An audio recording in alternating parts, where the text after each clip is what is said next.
Good to see you again. Did you get more ink? Yeah, this is new. This is new, this little guy. Very cool. Not too much. How about you? Oh, yeah. What about your nose? I got my nose pierced. Yeah. They letting you keep that on the show? Nope. Yeah. So what do you want to talk about? Whatever you want to. Okay. We did the VR experience yesterday and saw like what the Ghost Riders do in terms of banishing people from memory. And Jeff kind of, told us that that's sort of going to be the main thing, or half of the main thing. We haven't even touched on the Nazi werewolf, so I don't know what's going on there.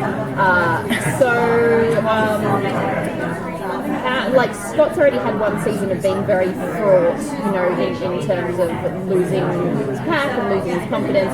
And will he be losing memory, or will he be affecting other characters that he has to help, or what kind of thing is that? Yeah, so eventually the Ghost Riders start targeting pretty much the entire town of Beacon Hills, and once they target somebody, it's kind of impossible to escape them. And once they get you, your memory gets erased from them. And then every now and then there might be a little clue that will kind of spark a memory, but it's very rare.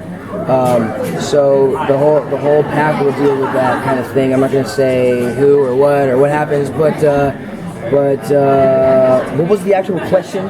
Will Scott be having to pick up pieces of his memory? Or Yeah. will it be happening to someone else? No, everybody gets affected by this wild hunt. Every character, and it's something that we're all going to have to try to figure out and get down to what the fuck just happened, and this is like a new thing, but we have no memory, so it's a real interesting kind of thing. There's a lot of convincing that the characters have to do with one another. Be like, no, I don't believe you, and they're like, I have this feeling, I just feel like it, So it's like it's really cool. We've never done that kind of thing before. So yes.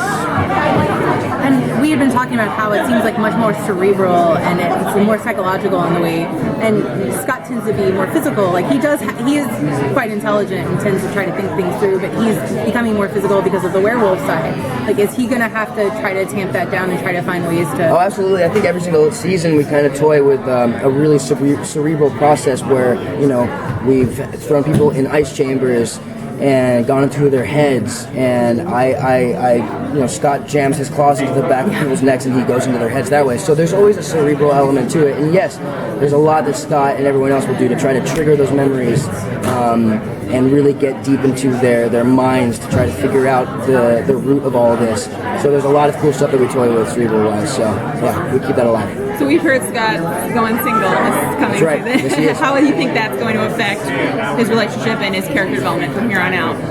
His relationship with his buddies, I think from here on out, he's got a lot of time to really step back and look at his pack for what it is. He's not distracted by any girls. I'm not saying that girls are distracting. Boys just overthink about girls. And so he's able to give his all to his pack and to helping and making sure that nothing gets in the way of him finding a proper solution to saving the world.